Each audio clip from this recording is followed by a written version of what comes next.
uma doutrina que tem a caridade como bússola.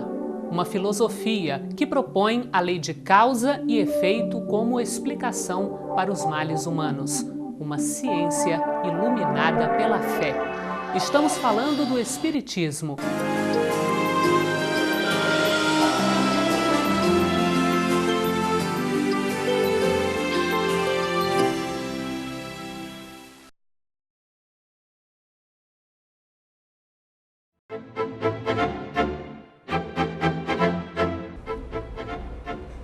Olá, começa agora o programa Transição, a visão espírita para um novo tempo. E nestes tempos de Natal, nestes tempos onde as pessoas, muitas vezes solitárias, muitas vezes em família, muitas vezes perdidas, nós entendemos que é um momento de profundas reflexões. E hoje, no programa Transição, você vai ter a oportunidade de viajar no tempo, você vai ter a oportunidade de caminhar pelo tempo de Jesus. Vai ter descobertas históricas, você vai conhecer um pouco mais do contexto onde este ser, que como diz nosso próprio calendário, definiu antes e depois de Cristo. Nós temos a oportunidade, na sintonia de todos aqueles que cuidaram para que o Evangelho pudesse hoje nos trazer todas as notícias para a nossa transformação e para a nossa transição. Para falar disso, de Jesus, da sua vinda e de como podemos, nesses dias, adotar comportamentos, posturas, interligações com a espiritualidade, para tudo isso e muito mais. Hoje um dia muito especial e este programa conta com a presença também especial de Divaldo Pereira Franco. Para nós é uma grande honra aqui estarmos evocando a figura incomparável de Jesus.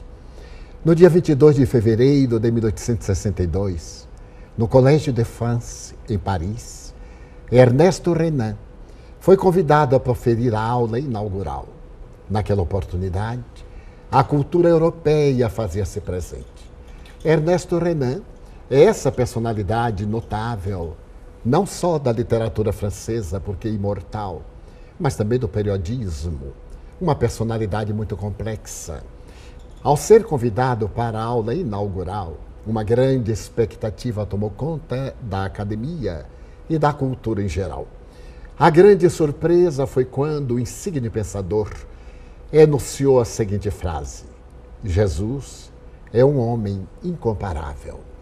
Apenas estas palavras, elas desencadeariam uma verdadeira revolução, tanto na teologia como na filosofia.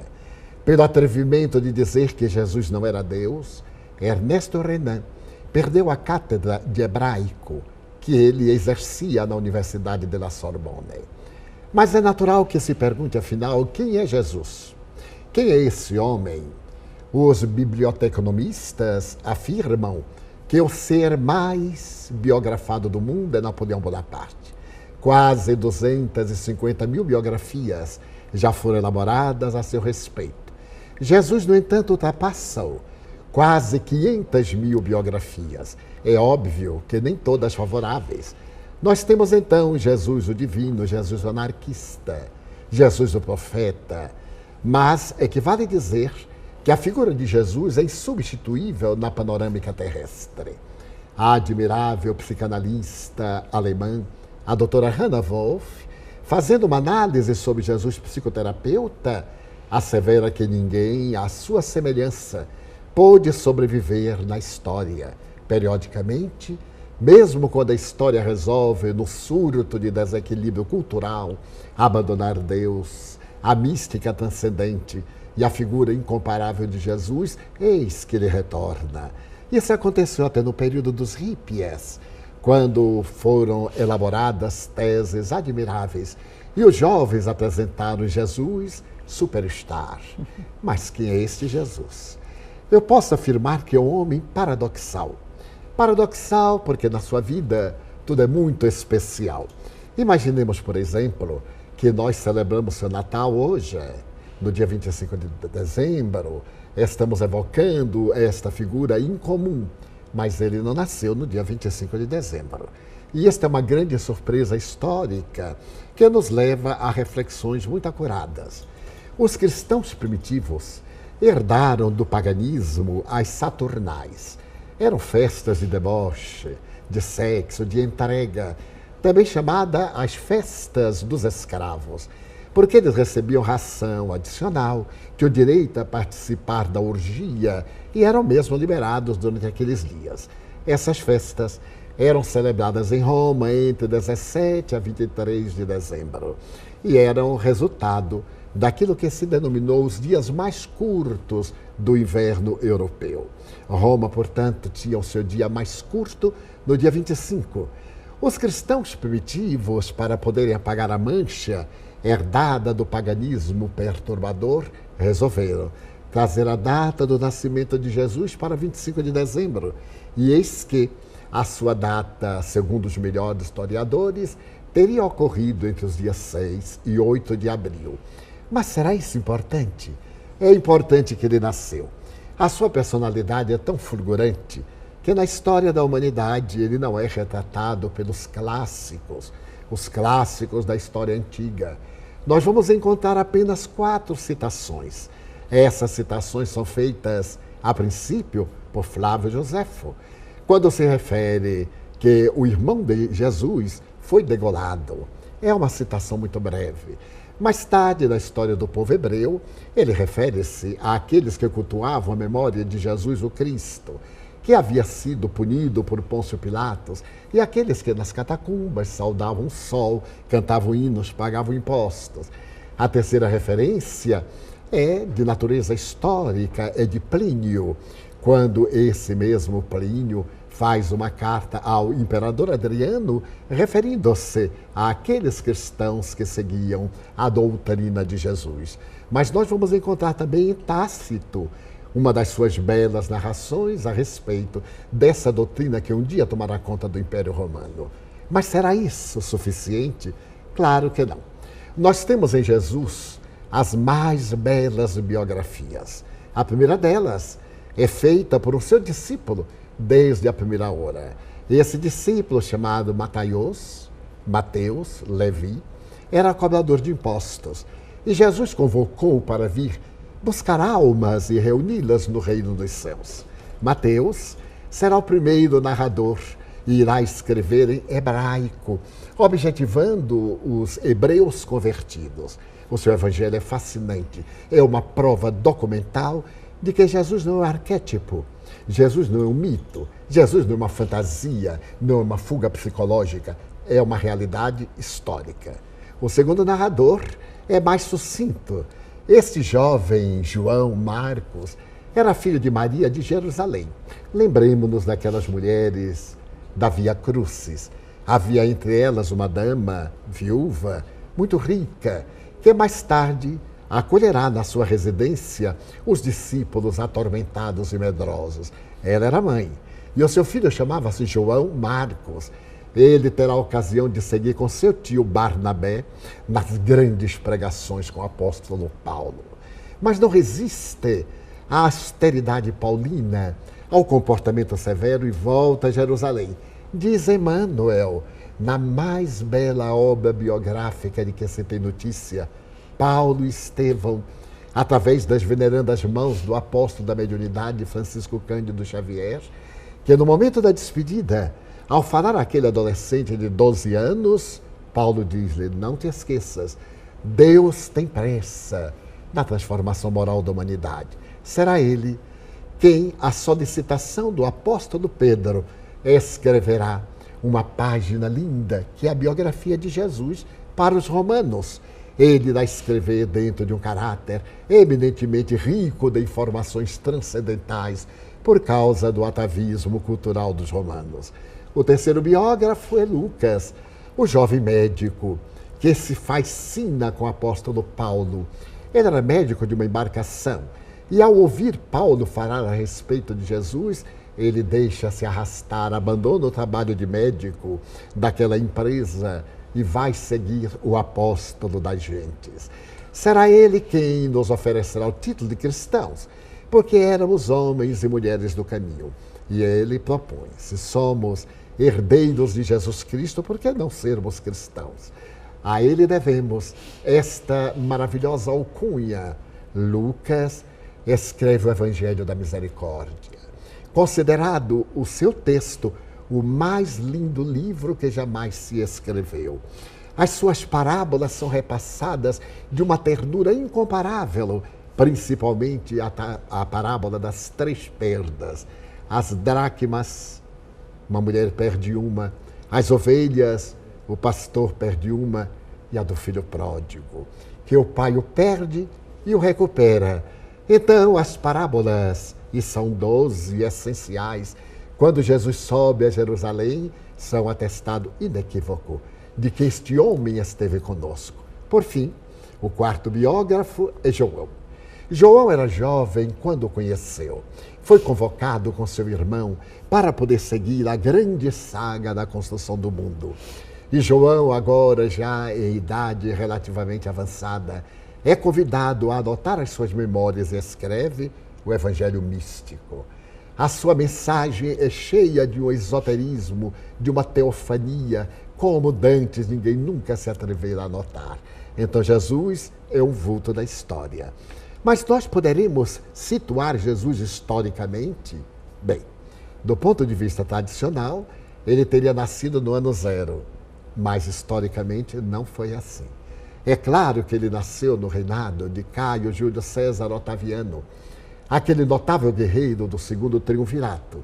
Depois do insucesso de Antônio com Cleópatra, Lépido e Otaviano ganham as batalhas da África. Otaviano entra como vencedor em Roma. As legiões aclamam no imperador. Lépido ganha uma área distante para governar.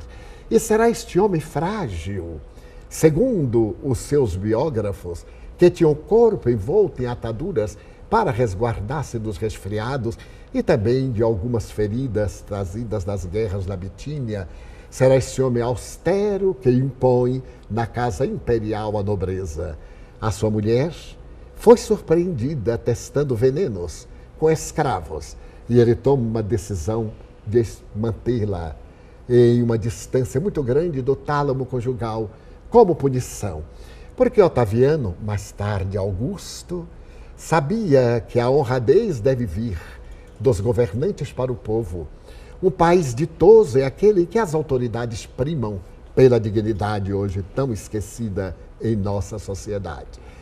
Também ele vai perceber que a sua filha entrega seu deboche, a promiscuidade sexual, em pleno palácio. Então ele a exila para a ilha da Pandatária. Mas será esse notável Otaviano, amparado pelas musas, porque durante o seu governo, Roma goza de paz por 2ª vez. O templo da deusa Vitória estará fechado por 2ª vez. E as musas agora cantam em Virgílio, Horácio, Tito Lívio, Mecenas, Salústio. Quantas vezes escrevem alguns biógrafos de Augusto? Em pleno foro romano, na tribuna de ouro, ele escuta o verbo flamívono do poeta dizer: ó sol formoso, que diariamente abres e fechas o dia, que do teu périplo pelo mundo não encontres nada que se equipare a Roma. Eram versos de Virgílio. É nesse período que o mundo espiritual aproxima-se da terra para tecer a túnica nupcial com Jesus. Mas do outro lado, Israel. Fazia 400 anos que Israel não tinha profeta. A boca divina silenciara nos penetrais do infinito. É claro que estamos usando de uma imagem para traduzir a grandeza de Deus, colocando a forma antropomórfica. E então o silêncio se abatera e a sociedade israelita perverteu-se. Roma dominou-a e naquele período terrível governava Israel Herodes o Grande. Não era judeu, era Asmoneu. Havia se casado com uma princesa Asmoneia, Mariane, e foi considerado o indivíduo mais corrupto que jamais passou pelo alto cargo e pelo nobre encargo da governança israelita. Para poder fazer-se simpático, embelezou o templo de Jerusalém, o templo de Salomão, mandou colocar uma parreira de ouro cravada no mármore de entrada e prosseguiu odiado, perverso, sicário, mandou matar desapiedadamente todos aqueles que, próximo ou remotamente, ameaçavam tomar-lhe o trono. Um próprio filho foi vítima da sua crueldade. E segundo Giovanni Papini, numa das suas belas obras sobre Jesus, teria morrido vencido pela sífilis da sua vida desregrada e insana, depois de mandar matar a própria esposa Mariane, que ele culpava de uma conduta nunca comprovada, uma conduta negativa.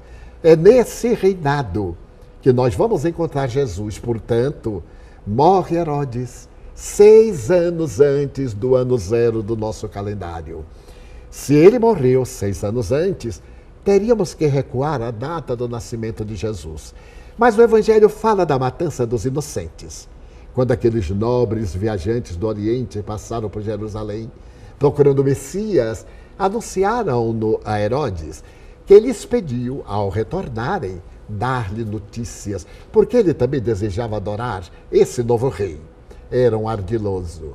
Aqueles homens perceberam que se tratava de uma armadilha e, depois de homenagear o menino na gruta de Belém, foram-se. E ele, sentindo-se traído, teria mandado matar a todas as crianças masculinas menores de 2 anos de idade. E um infausto acontecimento teve lugar. Um filho seu foi vítima da sua insânia.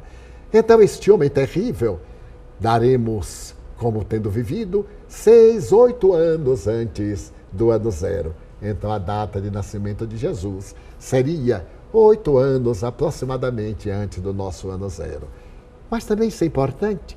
Ernesto Renan diria: Jesus é um ser tão extraordinário que dividiu a história, antes e depois do seu berço, demonstrando que ninguém pôde realizar o que esse homem incomparável produziu na Terra.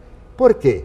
Porque ele é o alfa e é o ômega da nossa evolução, modificando a estrutura do pensamento. Antes dele, Júlio César conquistou a África e alargou os horizontes do mundo.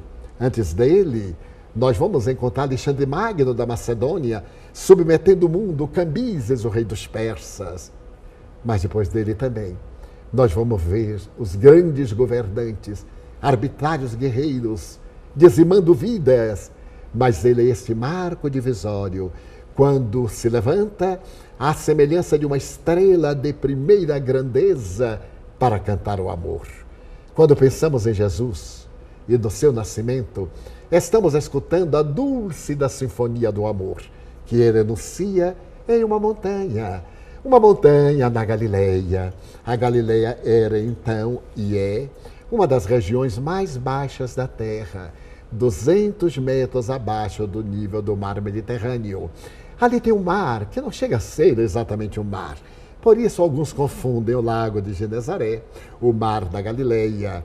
É o resultado de águas do Rio Jordão, que correndo de norte a sul ali faz que naquela imensa cratera as águas tranquilizam-se e sangram mais adiante, correndo pelo deserto para tomar no Mar Morto, a maior depressão que existe no planeta terrestre, 430 metros abaixo do nível do mar.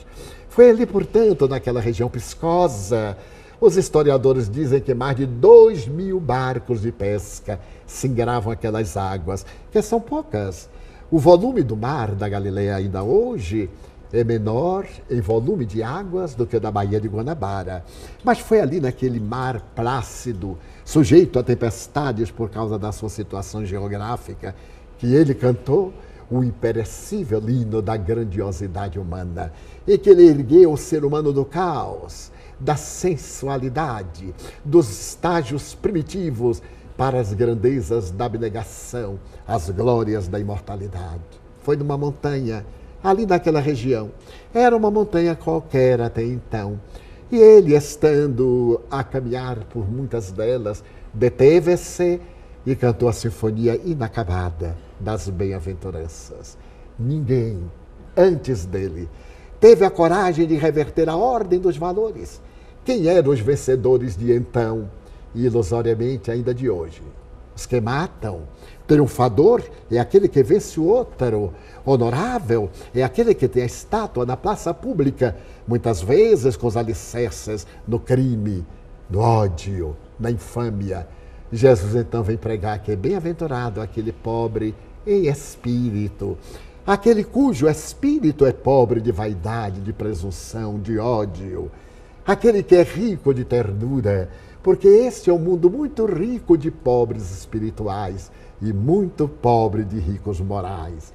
Então esses pobres de ricos morais foram naturalmente evocados por Jesus nas bem-aventuranças. Aqueles que eram perseguidos, detestados, os Am-Ha-Ret, gente do povo, Ahalé, os impuros, sempre foram perseguidos. E hoje também, sob a alcunha de excluídos, deixamos nossos irmãos na infinita penúria. Então este homem de Nazaré que nasceu naquela noite ainda fria, de abril, de 8 antes da nossa era, revolucionou o mundo. Aquela noite inesquecível, bordada de estrelas, é o vínculo da comunhão de Deus com as criaturas humanas. Na Bíblia, nós vemos o arco-íris, e numa simbologia muito bela, arquetípica, é a aliança de Deus com as criaturas. Enquanto houvesse o arco-íris, Deus estaria vinculado a nós. Ignorava-se a refração da luz àquela época. O nascimento de Jesus é a grande aliança, é o nosso compromisso de religação entre a criatura e o Criador. Por isso que o Natal é uma data muito significativa. Evocar o Natal, evocar a decadência das Saturnais, a liberação daqueles dias de ociosidade, de promiscuidade sexual, era o ideal. Mas o que é que nós estamos fazendo do Natal? Francisco de Assis, em homenagem a ele, fez o primeiro presépio. Na sua ingenuidade, Il Trovatore de Dio, compôs o presépio. O presépio passou a ser o símbolo, os animais domésticos, a gruta calcária de Belém. A região é de muitas grutas, e nessas grutas, no inverno, os pastores recolhem os seus rebanhos. Foi numa delas que ele teria nascido. A memória de Jesus dúlcida do presépio, a memória daquela criança, hoje encontra-se totalmente desfigurada, porque as Saturnais cederam lugar às bacanais. As bacanais e orgias cederam lugar aos carnavais. E de uma frase latina, carne nada vale, cunhou-se a palavra carnaval, para fazer que a carne chegue à exaustão do prazer. Então a nossa tendência sensualista, hedonista, negativa, aquela tendência que nós temos da perversão, é uma herança que somente a transformação ética do indivíduo poderá superar numa viagem interior para o autodescobrimento. É o que diz Jesus: o reino dos céus está dentro do vosso coração. É necessário viajar para dentro para conquistá-lo. Por isso, para nós, o Natal é de grande relevância. Primeiro, porque é um convite ao nosso autoexame. Depois, porque se trata de uma festa aniversária das mais extraordinárias, a mais grandiosa que dividiu a história. Mas como temos celebrado o Natal? Vemos, graças à ciência do mercado, as transformações naturais, a loucura pelos presentes. Vemos a figura algo pitoresca e carnavalesca de Papai Noel, substituindo totalmente Jesus em todo o Ocidente e também no Oriente. A figura especial de São Nicolau, dos países nórdicos da Europa, lentamente foi tomando conta da terra, e o presépio de Francisco de Assis substituído pela árvore, a árvore natal, o pinheiro, que não é uma tradição dos povos, principalmente os ameríndios, os sul-americanos, não é uma tradição, mas que nós nos deixamos embriagar. O Natal passou a ser uma festa de matanças, matar animais, fazer a mesa opípara, convidar os amigos, a embriaguez dos sentidos, os gozos, a euforia. E o aniversariante? Eu perguntei a um grupo de crianças no ano passado, estavam todos brincando, eu perguntei, 25 de dezembro, aniversário de quem? Papai Noel. Era o que eles sabiam. E todos se interrogavam, quando é que chega o Papai Noel? Em nossa escola.